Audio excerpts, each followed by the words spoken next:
Thank you and welcome to the BBC Asian Network phone-in with me, Nihal, 1 o'clock.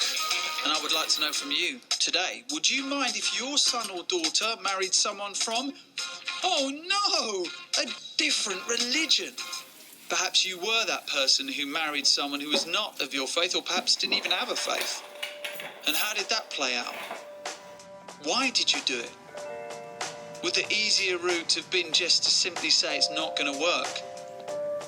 After all, what Asian hasn't been in a situation where they've just walked away from a potential husband or wife once finding out that they are of a faith that means that it would never go anywhere? Is it the bravest of the brave, or is it those who are rejecting their culture and their roots to do so?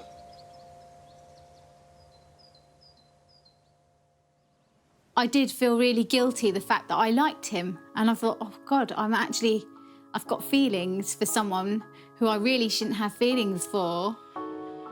And we used to meet up every day. From there on, once we met, it was kind of like every day. I couldn't get enough of him, he couldn't get enough of me.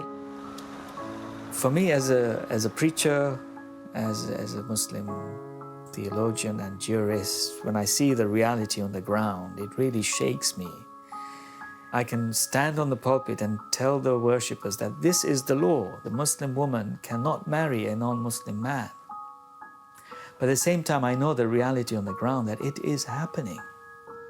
The challenge for Muslims in today's world is how to hold on to the sense of the sacred in religion, but also live in the modern world.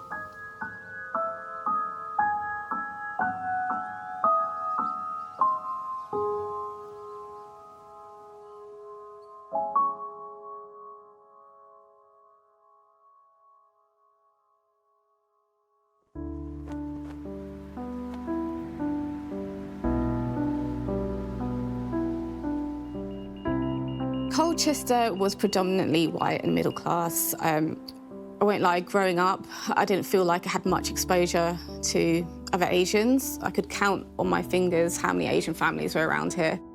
My parents are from Lahore in Pakistan. My dad came over in 1950. My mum came over in 1973. I never really saw myself as Asian or white or British or anything. I was just what I was. It's almost when I had, a chance to be a bit more independent growing up. I'd say around sort of 15, 16, that I started to question things around me, and I did start to feel different.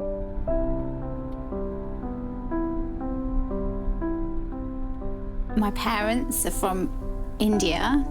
We're Gujarati Muslims. We lived in a predominantly Jewish area. At home, my parents would expect me to do the traditional Indian thing. Housework and all of that would be more important than the homework.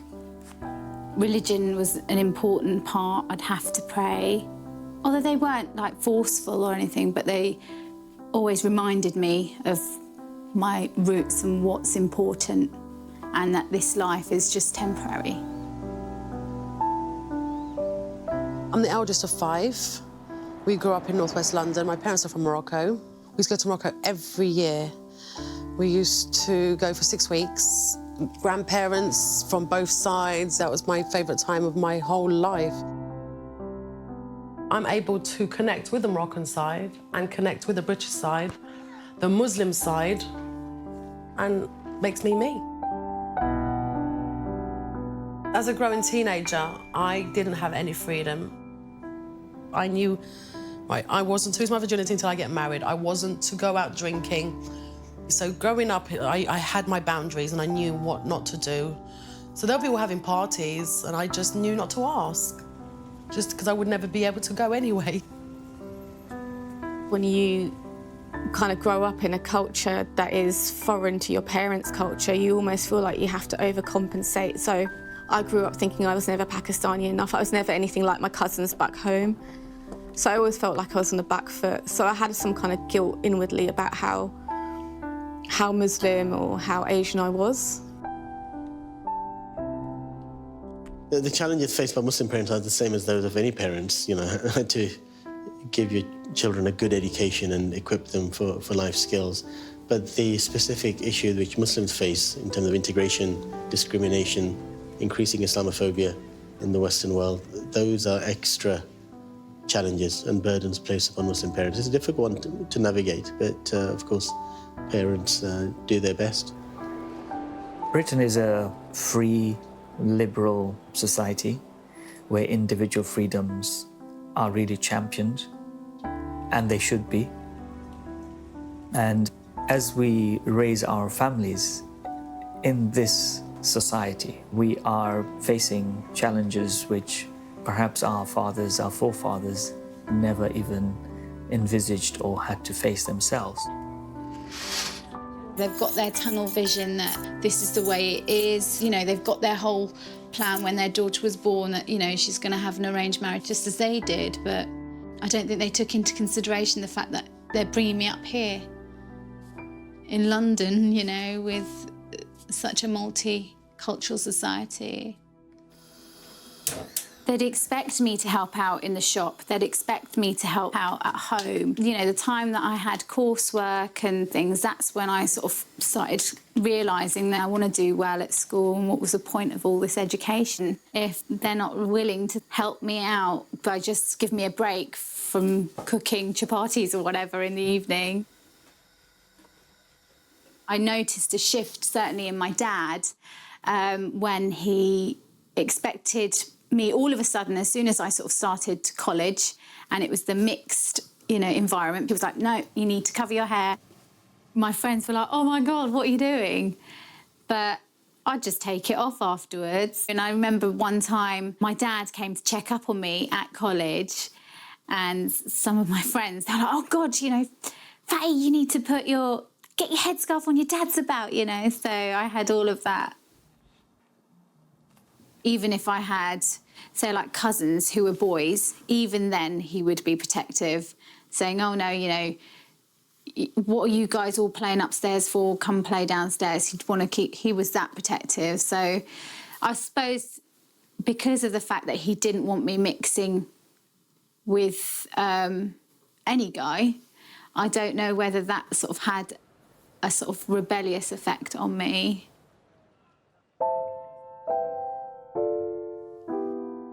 I was a very good girl growing up. I didn't do anything extremely wrong. I was kind of testing my borderlines, testing my boundaries, but a very good girl because I used to come home, cook, clean, do my homework, go to school the next day. Sometimes I bunked, but hey, I was growing up. I remember going to Morocco on a holiday. I was 15 in Morocco. The second day there, or the third day, I think it was the third morning, I woke up and I get all these guests in the house. And I just thought, oh my God, they're asking for my hand in marriage is so obvious. They come with all these presents and food, and me and Hafida, my other cousin, just sat in the room. We wouldn't come out because we knew it was one of us. One of us was going to be sold today. When they were asking for my hand in marriage and they were sitting there, do you know what? I knew the very moment that it was happening, and I knew right up to the end. It wasn't secret. Oh, my life. I was begging, I was crying in front of the mum's face, in front of the dad's face, in front of all their brothers and sisters. No, he drinks. No, I'm not living in Morocco. And no, he's not coming to England. I was being immature. I was doing it on purpose. I was making such a scene. So I said, well, you're going shopping tomorrow for a ring and a kaftan and a wedding dress. Anyway, I went shopping. I was saying, I want them Nike trainers, I want that top. And I was being really English, and I was being as English as possible. I want their high heels, I want that nail varnish, and I was hoping that they would see that they're going to marry an idiot. His dad and my dad are brothers. So marrying a cousin was even more of torture to me. I just thought, that's wrong. When I came back from my holidays in September, I kept it a big secret. I was so hurt. Do you know, I stopped being my playful, happy-go-lucky self. And then another girl turned up and sat there crying one day. We both cried together about being married. I found out she was married as well. It was not a happy place after that. I'd go to school knowing that I've got a husband. It's really kind of shameful. It took 4 years to recover from that. trying to get the divorce, trying to get over the emotional value. I felt no value in myself, that my parents had sold me so cheap, sold me so quick. Like, seriously, what did I do to deserve such an ugly, filthy, smelly man?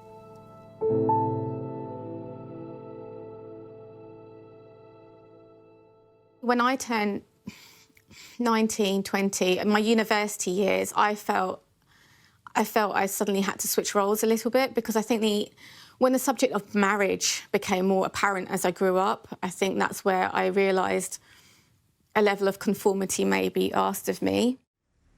I became less westernised, I wore the shalwar kameez, I started cooking, I became a little bit more observant. And part of that happened because I met someone who was Pakistani and Muslim. So I work in investment banking. He was also working in the city, so I felt like we had some commonality in terms of our work, our social lives, our religion, our background. I felt like I was making everyone happy. And so for me to see my parents happy, my community happy, and I think for all intents and purposes, for being seen to be doing the right thing culturally, it made me happy. So I didn't see a conflict. I think that happened later on. As I got more involved in my career, I had more ties to it, I was enjoying it, I was getting more involved with people at work. He wanted me to give up work. He started to judge my lifestyle a little bit. At that point, I'd qualified, I'd done a number of exams, my career was going from strength to strength. So I kind of started to feel the friction between my two lifestyles, a dutiful girlfriend/fiancée, then my day job as a banker. So I think the cracks were appearing. After that first marriage is when I literally did start rebelling. I was not able to listen to them. Seeing what they'd done to me, I wasn't listening. That's when my stubborn years actually did happen, because that's when I was doing my own thing. I thought, I've got a divorce now, I'm married and divorced. You said when you're married and divorced, you can do whatever you want. Well, here I am, I'm married and divorced, I do whatever I want. So I would come back late, 11 o'clock, which was late to them. Getting a few beatings here and there because I was not listening. But do you know what? I was rebelling even more. It got a little bit, the cycle got even more twisted, because the more I rebelled, the more harder they become. Being forced into a first marriage did speed up the process of trying to find my own husband. It was kind of like, I have to find my own husband before I get forced into another failed marriage.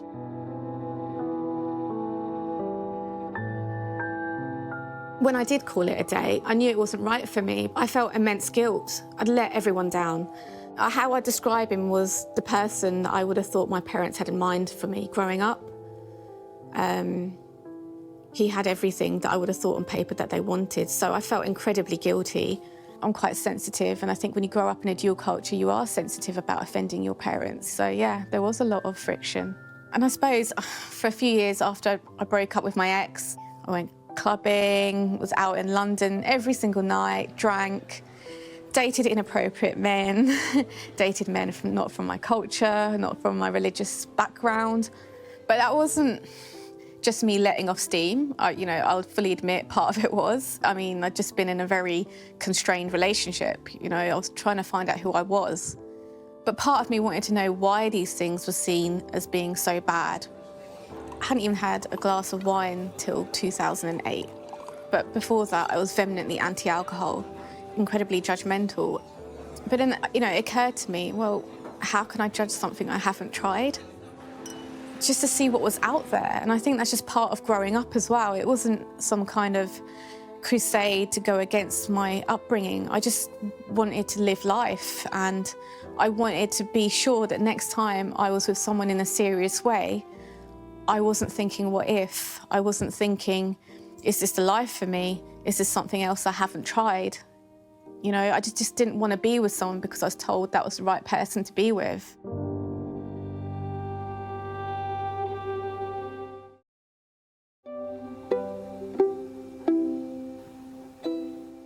It was love at first sight. The way I see it, was love at first sight. I thought, this is too good to be true, and he thought I was too good to be true. My parents were never aware. While I was dating him, while I was on the phone to him, while I was thinking of him, they would not have a clue. I wanted to scream it out, like, Mum, there's this guy and I like him and he likes me and I think I love him. I was 16, so we were friends. We were going to some birthday party. He was going to be there and I needed some help because I couldn't skate, and he was like impressing me with his skating. So sort of went round and was skating about with him, and I just sort of knew straight away the moment we sort of got talking that I liked him, and I think he felt the same. And I remember when I got home, my dad was like, "Where have you been?" And I just made out that I was doing work at college. I couldn't say that I'd been where I'd been. It was all very hush-hush. It was just me and him that knew about it. And that was all just to protect me and the fact that it would just sort of ruin my life at that stage. I met Greg through one of my bestest friends, who's also a musician. She sang on his album, which was amazing, and I'd heard it and I thought, this is fantastic. And he came down to Colchester because I think she sensed we'd have some kind of commonality. And I really wasn't looking for anyone at that time. I'll be honest with you, I don't think I was looking for a relationship for a very long time after my ex-fiancé. I was very relationship phobic. We had a conversation, hit it off, and it really was instantaneous. This felt real, it felt human. When I was with Anthony, the guilt would disappear. Everything's all right. You always feel a bit stronger when you're with someone that you love and you're having a good time. You kind of forget all your worries and all the pressure that you have at home. But literally, the moment I stepped through the door, it's like a double life. I did feel torn, really torn between the two. Just walking down the street, we'd have so many looks from people like, "What kind of girl are you?" It was that kind of look. Like I'm bringing disrespect to my family and, you know, dishonour, if you like, to my family. But I wasn't really bothered. I was strong enough to deal with that, you know? The main guilt that I had was towards my faith, really. The fact that I was doing something that I shouldn't be doing. But then, you know, I also had in the back of my mind, if I'm meant to be with this guy, then I will be with this guy, you know, and that's part of my faith as well.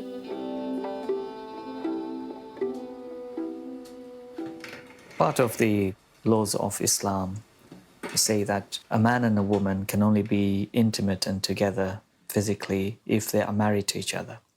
And therefore, we don't have what wider society might have in terms of having boyfriends and girlfriends, having a relationship before one was married to their partner. And as a result, when it comes to marriage within Muslim families, it's very much a family affair. It's not so much about the individual. The traditional schools of Sharia throughout history have generally allowed men to marry outside the faith, especially Jewish and Christian women or women of the book. But generally, Muslim women were not allowed to marry outside the faith. That has been the traditional rule for 14 centuries. Marriage has been described as half of your faith. All that remains now is for them to support each other for the rest of their lives in strengthening their relationship with God. When you have such a system in place, and you find a young person then suddenly wants to get married but is doing things very differently to how it's done, it can cause challenges, sometimes friction.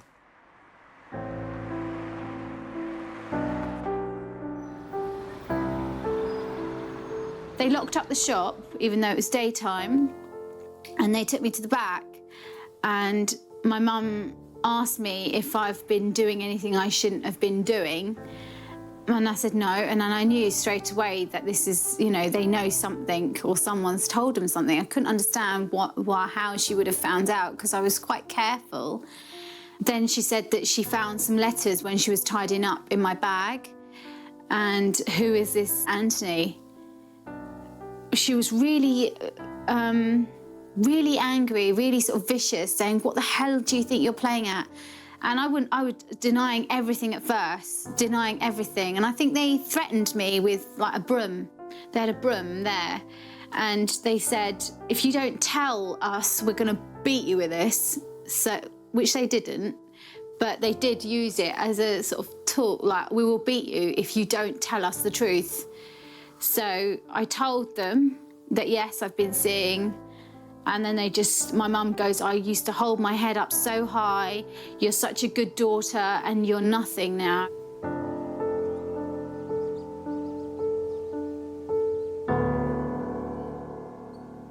One day my excuses did run out, and that's when I got caught. I got caught in Wembley Market. I had ice cream on my nose. Where he bent down to lick the ice cream off my nose, and when he kissed me, I saw my mum behind him, and I couldn't breathe. I stopped breathing. I think I really stopped breathing. It was, do you know what? I'd rather be taken by the police. Once I said I was in love with him, that was it. I mean, people thought we were selling things. There was a crowd of people because I got a slap when I was there, and because there was not much compared to what was to come. That was actually minor. I had to now lie to the outside world of why I looked the way I did. You know, I wasn't Bushra no more.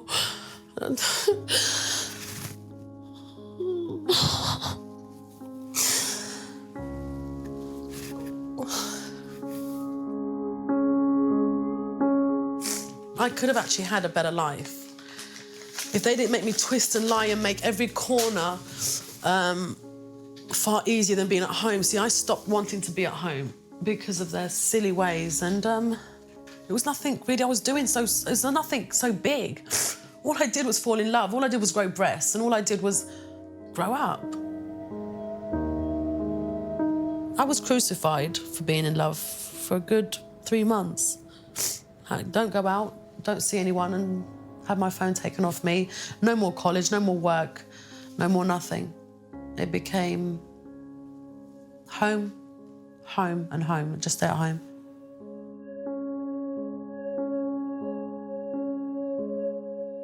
I felt genuinely sorry that I'd upset my parents, but nothing, no matter how many sorries I said, they asked me to stop seeing him, and I said, no, I don't think I will stop seeing him.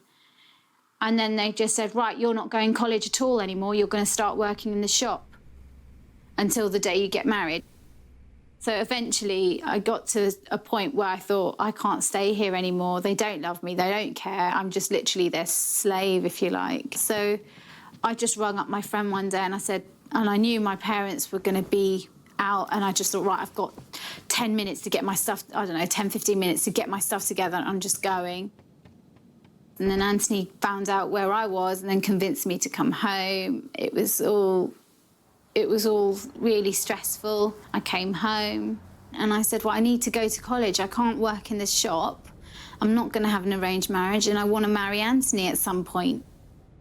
And they said things would be different, but they weren't. They weren't.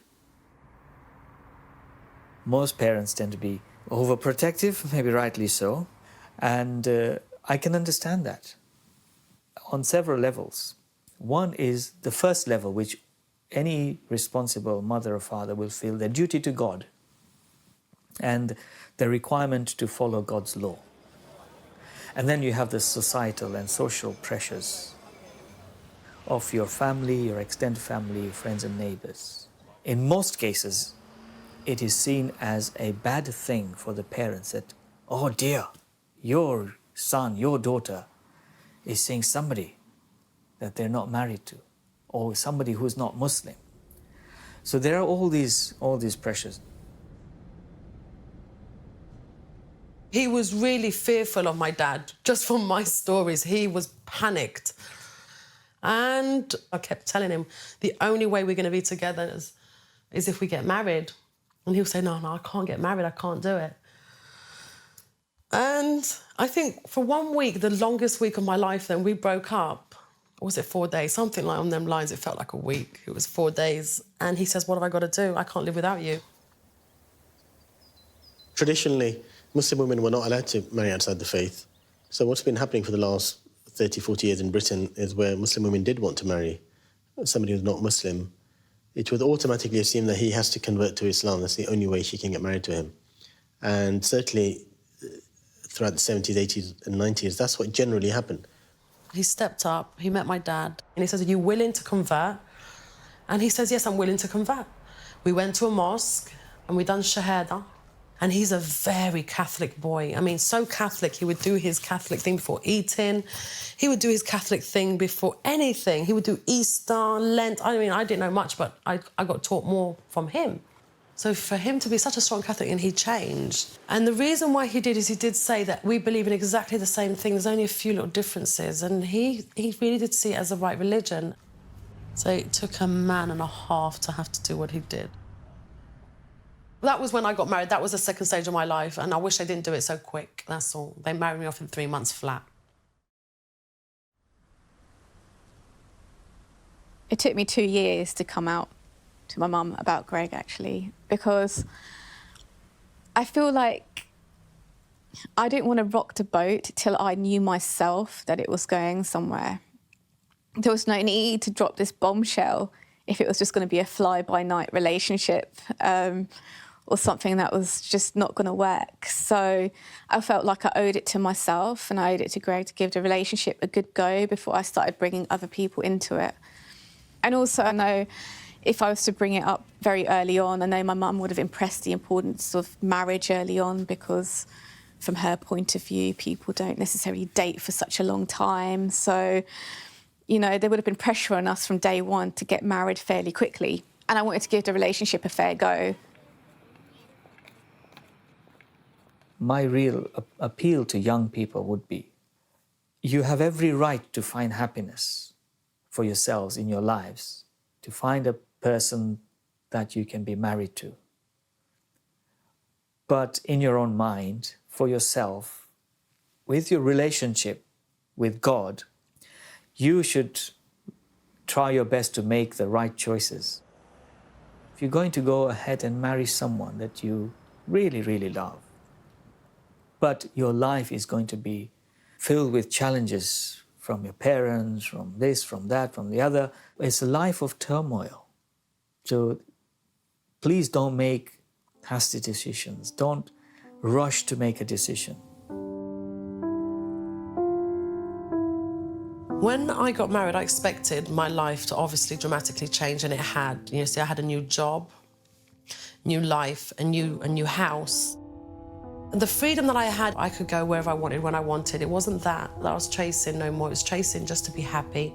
Martaha, in Arabic, martaha is just a peace. And I could never change. I couldn't find the peace. I couldn't find the peace whatsoever. You know, I'd go to bed and I was with the man that I wanted. I was in the house that I wanted. I had the job that I wanted. But I wasn't at peace. And I know why that came down to. That came down to two people, and that was my side of my life, my mum and my dad. And they made one promise, and they kept that promise forevermore. We will never, ever come to your house. We will never visit you. You have made your grave, now live in it or die in it. We don't care.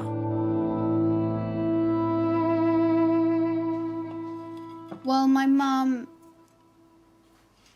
before we used to talk quite a bit, and, you know, I'd spend time cooking with her in the kitchen. This has gone on since I was young, so we've had that time together every day in the kitchen where I'd be helping my mum for an hour plus sometimes.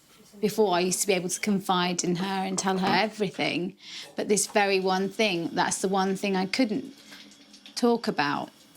That really upset me, and I'm sure it upset my mum because she felt that she'd lost me too. At the time, I thought, how can she be so cold or not, you know, it's very upset, you know, upset me a lot. Then I sort of withdrew, and I felt like anything I would say would be wrong, so I didn't open up. I didn't have anyone to talk to. The conflict with my mum, I wouldn't say we were fighting every day. It was almost like a quiet disapproval at times. I think that's the hardest thing to deal with when you do already have a level of guilt anyway for not conforming to what your parents want. And then she'd bring up the Quran and, you know, a Muslim girl cannot marry a non-Muslim man, or, you know, aspects such as those. And I think it wasn't that I hated her for it. It was more a case of I felt like we were almost drifting apart for two people that used to be so close. There came a point where it was just too much for me, the lying and trying to sneak out. So I did actually tell my mum that, you know, Anthony was someone I wanted to marry and stuff, and they agreed to sort of meet him. This was probably 2 years into our relationship. Anthony came to the shop and they had this sort of meeting, if you like, in the shop. And they did actually like him. But then my dad was going to like a gathering, a Muslim gathering that evening. And I think my dad was trying to test him or either push him away or something. He said, oh, you know, if you're really interested in converting, then come with me. So he went, and Anthony just remembers just sitting there in silence. And it was a bit much for him. And then the next day when I actually spoke to Anthony, I was kind of excited thinking, oh, that went well. But then Anthony was just like, he just found it all too much. And he said that he doesn't think that he'd be able to convert. So that we went backwards, a back step from there. And that's when my mum and dad thought, hold on, he's just completely backed off. He doesn't want to know now. I just remember one time my mum was really quite cross, saying, I never want you to see him again. And she made me sort of swear on the Quran, and you're not really meant to do that. But I think that they were at a point where they just couldn't take it either, that they ended up, saying, you know, just swear that you'll never see him. And at that point, I knew I was forced to do that, and they made me touch the Quran and swear over that I would never do that. And I just remember running upstairs to my bedroom and closing the door and crying my eyes out and praying, like, Allah, I know that I'm going to see him again, so forgive me for this. Forgive me for what I've just done. We were completely on our own, and we struggled a lot, we argued a lot, we blamed each other a lot for certain things. I lost a lot of weight. I was very, very, very skinny. I couldn't eat. I didn't sleep properly. I was always worried. I always felt panicked. So it's not really a nice feeling because I felt alone. His side of the family also rejected me. They thought we were boyfriend and girlfriend. And they were like, why is your girlfriend always sleeping over? Why is your girlfriend always sleeping over? And he didn't want to say, she's my wife.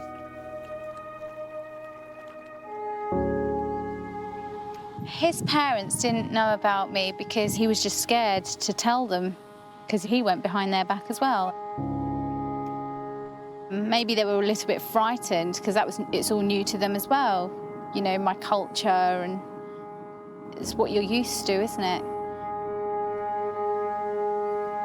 I thought that maybe he wasn't that serious, possibly, over me, as I was over him. We carried on seeing each other, but there came a point where, you know, 4 years down the line, I just thought, where am I going with this? And we used to have lots of sort of arguments over that. And I used to say that I go through so much for you, just trying to get out. And you don't appreciate the fact that what I've just been through, to just literally climb over my dad and walk over him as he's sort of lying there saying, you know, Fatih, please don't go.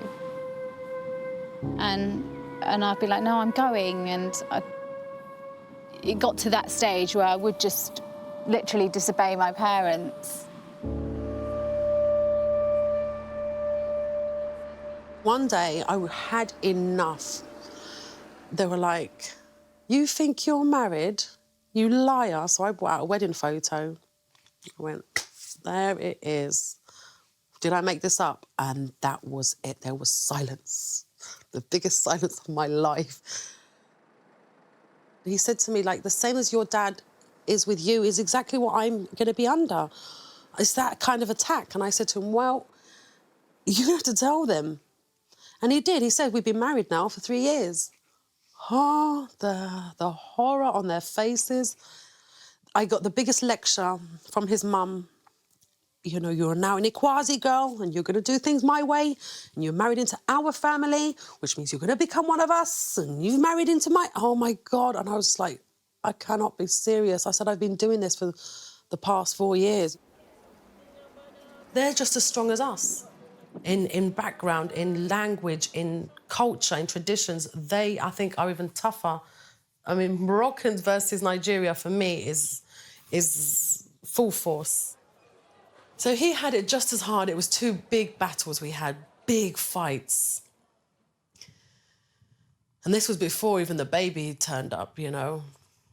And then when the baby turned up, that was where it was torture. That was even worse. It became the biggest fight of all because it was like, she will be named Duff, and then the other side would be, no, she will be named this. And who's deciding my child? I mean, you decided my marriage, you decided my life. You're not going to decide my baby's life too. Enough. So she's got like 4 names just to please everybody. Oh, so you didn't have to heat it up, you made your own one? Yeah. I was seeing Anthony for 4 years before I got to a stage where I said that I could no longer continue seeing him if we didn't have a future. We sort of ended it, which seemed really odd after all that stress of 4 years and constant battling. So I went home. I just said, fine, find me a... I think I was through with love or whatever. And I just said to my parents, just find me someone, and they did. So I got engaged to a nice guy. I knew that I was making my parents happy, but I wasn't happy. And I was doing that because I thought I couldn't be with Anthony.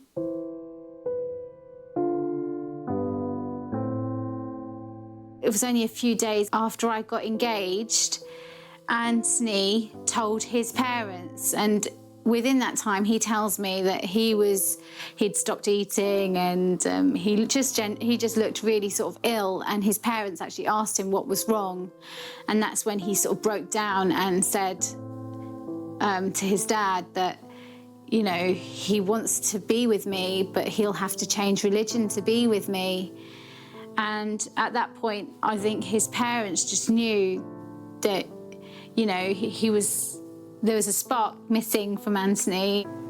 His father said to him, well, if your mother was another faith, I'd change to be with her. And if that's what you need to do, then we accept it. And then Anthony found me and said that he's told his parents and he wants to marry me. So then it all changed. I'm like, oh my God, now, you know, the day after I got engaged. You know, it was difficult. I just couldn't believe the timing.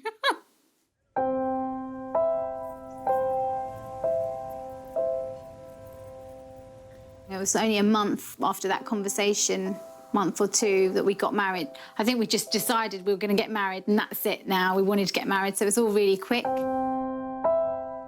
I was really aware of the fact that I wanted my father to like him and get to know him. They'd go to mosque together, and I think that sort of helped build their relationship.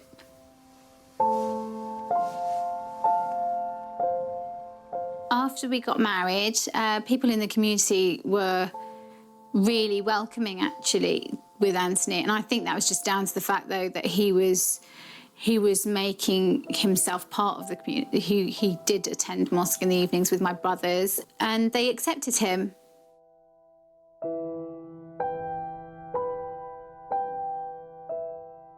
I have a very big problem at the moment, which is I'm going to go and get married in Nigeria, and I'm going to have to go into a church to get married. And he says to me, I done it for you, you have to do it for me. Because his parents still don't look at me like we are legally married. Because he got married on our side. It was more of a secret wedding in their view, in their eyes. And now I'm going to have to go to Nigeria and have another wedding, which is quite frightening. People I don't know. But you know what? He's right. He done it for me. I got to do it for him. And it's just for people to see that we're married, and it's all about people.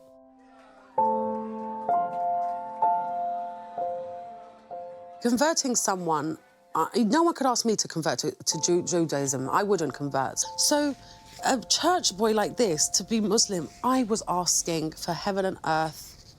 It's impossible. But he did. And he did it for the sake of love. But really, his heart wasn't there. He just sort of done it anyway. He didn't want to lose me. And he'd done it, whether it is fake that he went to the mosque, at the time he went with great intentions.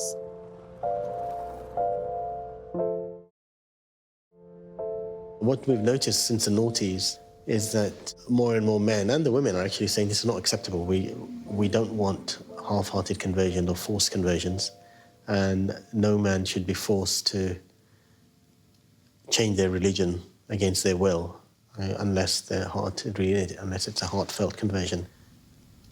Faith doesn't make sense if it's forced. If you're forced into a faith or to believe something, you can't actually. It's a nonsense, and it is a fake, it's a farce. We're left with only two options. One is that the Muslim woman marries outside the faith, where her husband doesn't convert to Islam. And the second is that they don't get married at all, and that this rule stops them getting married at all. We have talked about conversion. Actually, Greg's incredibly open to it. He has offered to convert already, but that's something that's still ongoing, still in flux. And I feel, you know, that's Greg's journey, that's not mine. If he feels that's something he's interested in and something that he's felt, you know, an affinity with whilst being with me, then that's great. I'll be honest with you, it would make my life a hell of a lot easier. But I don't want the hypocrisy of him converting just for the sake of it either. When somebody accepts Islam as a way of life, as a religion for themselves, it has to be done for the right reason, that is for the pleasure of God, not so that one may be married to a Muslim woman or to a Muslim man, etc. It's a space that I am very keenly keeping an eye on. I think the time has already arrived where this requires a national level of discussion amongst scholars. The small minority of people who do allow interfaith marriages are simply adapting to changing societies, because it is the fundamental principle of Sharia and of Islam, always has been, that these rules are for human benefit and are supposed to promote the welfare and well-being of people. And if the rules, such as stopping people getting married, are not promoting their welfare but actually causing them harm, they actually become very un-Islamic. So the reformers, if you like, are recapturing the original spirit of Islam.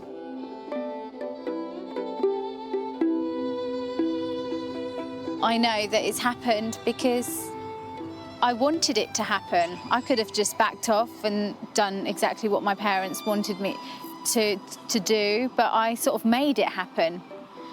And, you know, I would carry certain situations that happened, I might carry them around with me, but, you know, I'm not sort of remorseful or I don't regret anything. I'd go through it all over again if I had to. There has to be a point of call on for parents to deal with, because it is heartbreaking. I can understand now I'm a parent, it's not easy. But there needs to be a point of action, like what do they do? And rather than just stay hibernated in a closet because they're too embarrassed to go to the mosque and face people, it's so unfair. Their religion gets... I couldn't go to the mosque for a very long time because I was so embarrassed. Oh, you're the one who married... Ah, you're the one. My God, I was the first one. And now it's happening a lot. I guess I've opened up a lot of doors, but I still stand by my guns.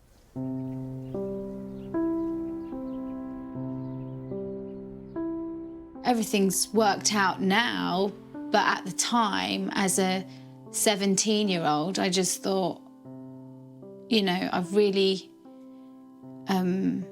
brought shame to them. So those words, just everything that my parents said to me, they sort of stuck with me. You know, and I'm constantly now, even as an adult, trying to find sort of approval, if you like. You know, always, which is sad. It makes me sad. My husband's always like, you know, you're your worst critic, but well, I just want to make everyone happy, you know. I don't like hurting anyone. I never wished any harm to my parents. I didn't set out to do this intentionally to them. Never set out to intentionally hurt anyone. It's not in my nature and I wouldn't do that, but, you know, things just happened and then I felt like I was completely out of my depth and didn't know what to do. My mum says to me now that you know, she couldn't wish for a better daughter, but at that time, you know, when I needed to hear that, I didn't hear that. I'm meeting more and more a generation of parents who were perhaps born in this country or at least have lived in this country for 3-4 decades. Their attitude is very different to the attitudes of the first generation that came to this country, where now they're very openly and confidently saying, look, you know what, we've said to our son, we've said to our daughter, whenever you find somebody that you feel is the best person for you to be married, just let us know and we'll sort it out for you. So I'm very encouraged by that development.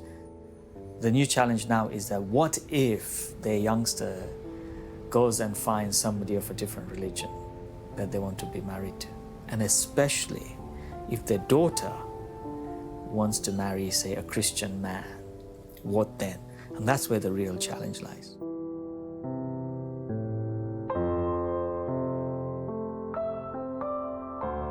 The definition of a husband, the definition of a man, does that still stand? You know, in my relationship, I am the breadwinner. I'm the one that provides. So if you go by the Muslim definition of a man, I probably meet it. So for me, if you're going to be genuinely equal, then allow me to marry someone of the book, then allow me to marry someone who's not Muslim. I think the world is a very different place to what it was. And I think we need to evolve as a religion. I feel like Islam and the Quran is very pro-equality, and I feel like I feel like it is accepted, but I'm not a scholar and I'm not here to sort of give those kind of definite opinions, but I don't feel like I'm doing the worst thing in the world. I've just happened to have fallen in love with someone that wasn't a Muslim. I suppose this is a question I have asked myself. How would I react if my daughter married outside the faith? And I have to be consistent here with a principled stance on this, and which is I would support my daughter fully, God willing, inshallah, in whoever she chose to marry. A man that she falls in love with and he loves her and it's good for her, then that will be good for her in this world and the hereafter, whatever his background. For me, if you're looking at these aspects of religion, who's most religious? Is it the one with the label or is it the one without the label? And I think that's the struggle I'm having with my parents at the moment, to see him as a person and not as a religious entity, you know. I'm Muslim. Let me deal with my Islamic practicing my way, because I don't think I'm going to go to hell. I haven't murdered. I haven't killed, I haven't raped, I haven't done these horrible, I don't steal. So if I'm going to go to hellfire for marrying a black man, I guess that's a little bit backwards, if you ask me. A marriage works, a couple stay together because of the two people involved. That is the bottom line for me. It's how human beings work their ways out. And good people, committed people, who wish a relationship to work will work hard at it and will find ways of making it work, even if there's differences in race, age, religion, culture, background. And of course, there are many mixed race couples, mixed culture couples. A difference of religion should just be seen as another complicating factor, if you like, which is also a challenge and an opportunity, actually, to learn from each other, to be very creative, if you like, and fruitful in that relationship. I'd say our culture is a mixed, beautiful culture. It's not Indian and it's not English. We've got a whole balance, and I think that's what's important in life. Now that I've got my own family, I think my children are really lucky with the fact that they've got the best of both worlds. They say themselves how lucky they are that they get Christmas presents and they get Eid presents, and how lucky I think they feel that they're blessed in that respect, that they've got two completely different families and different beliefs, But it works. I think it works.